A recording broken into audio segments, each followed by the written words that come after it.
Alright, welcome back to The Boys series, Season 3, Episode 1. If you haven't yet, please take a quick second, subscribe to the channel. I greatly appreciate it. Let's get right into it. Season 3 opens at the dawn of the Seven movie premiere. On-screen, Homelander confronts Stormfront, a proud Nazi. I loved you. You'll always be in my heart, but the Fourth Reich is in my soul.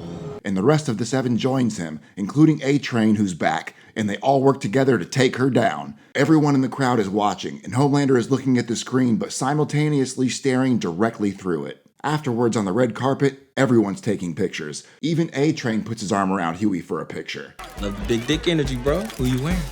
I have no idea. Good. I didn't give a fuck. Butcher surprises Huey in the bathroom, saying they found who they've been looking for, and they're all set up and ready to go. Huey, who now works for Congresswoman Newman, gives him the green light but says only to take pictures. No violence. Kimiko and Frenchie are at a party being surveilled by Butcher. The tiny guy we saw in a sex club in episode 1, named Termite, is in a dollhouse banging a Barbie before him and another guy go to the bedroom and do coke. Frenchie looks around and realizes he lost Kimiko. Termite makes himself tiny again and runs inside the tip of the other man's dick. Yep, you didn't hear that wrong. Runs inside the tip of the other man's dick and starts aggressively rubbing the inside of it. Suddenly, Termite sneezes, which causes him to expand back into life size and the other man's body completely explodes. Frenchie enters just in time to see the aftermath and tries to run, but Termite is strong as fuck. He knocks him down and crawls up his pant leg, trying to get into his ass. No, puto! Get out! Get out! He's trying to get in my ass! Kimiko shows up and rips him out of Frenchie's pants. He bites her hand and escapes momentarily, but Butcher catches him in a bag of cocaine and shakes it up real good. He starts to OD and Butcher debates on killing him, but he calls the Bureau instead, just like Huey asked him to. Huey and Starlight wake up in bed, finally living together, and he talks to his dad on FaceTime while he gets ready for work. He arrives and has lunch with Victoria Newman. A suspicious man named Tony asks to see her, insisting he's her best friend, but refers to her as Nadia, which raises Huey's suspicions and he is escorted out. Butcher spends time bonding with Ryan while playing Connect 4. Mallory is looking after him. Ryan tells him about a recurring nightmare where Homelander burns everything down and kills him. Butcher tells him not to worry. He's safe here. Homelander prepares for a TV interview where he addresses his past with Stormfront, claiming he simply loved the wrong woman. Meanwhile, MM tries to co-parent with his ex-wife and her new partner, while distancing himself from the boys. But he can't let go, and after putting his daughter to bed, he sneaks off into a secret office where he's still tracking Soups. In Seven Tower, Mr. Edgar introduces the new V24 compound, a currently unstable version of Compound V that only lasts for 24 hours. He introduces it to Robert Singer, who is now running for president. He reveals his plans for Vought to exit the superhero business in the next 5 years and focus on pharmaceuticals instead. Singer says Congress will never pass this, but Edgar says he has a few strings he can pull in Congress. Back at the Bureau, Newman tells Huey Vought got Termite signed with Terminex and now he's being sent to rehab instead of jail. Huey passes this news on to Butcher and he's pissed for not killing him when he had the chance. That's what you get for following the rules, eh?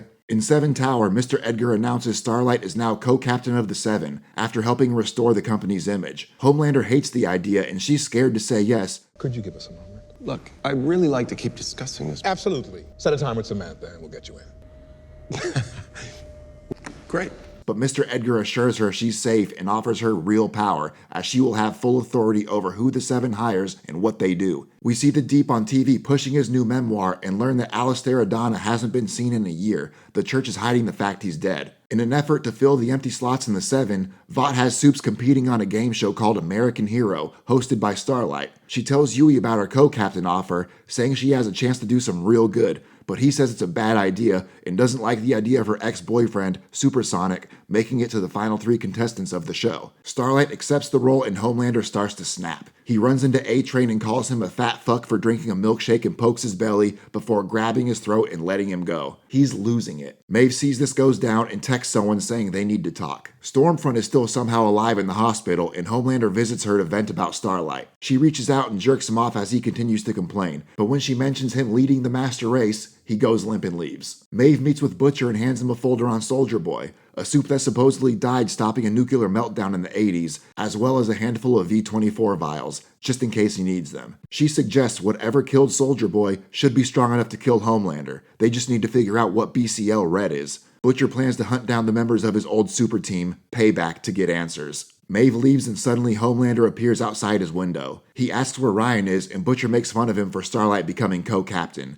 The two briefly bond over their shared frustration with being controlled and their desire to go to all-out war with each other. Last man standing. Homelander leaves, saying he looks forward to it. That night, Huey and Newman leave work together, and when the suspicious Tony reappears outside, he follows them both to an alley. Newman's past connection with Tony is revealed. He wants her to expose something that happened at Red River, but she says it's not that easy, and he can't come around here calling her Nadia. He begs for her to use her platform, and she reluctantly agrees as the two hug. Tony suddenly attacks her after his nose starts to bleed. She attempts to pop his head but misses and only blows off his jaw. Huey watches as Tony drowns in his own blood before Newman pops his entire body and makes a phone call for help. She's the goddamn head popper. Well, would you look at that? All that effort Huey and Butcher put into trying to do things the right way and follow the rules, only for them both to get screwed over. It's almost like the universe is telling them they need to go back to doing things the old way. Get your hands a little dirty, but at least the job gets done, right? Even MM can't let go. One episode of everyone trying to do the right thing was enough. I feel a boys' reunion coming back. Thank you guys for joining me on this recap.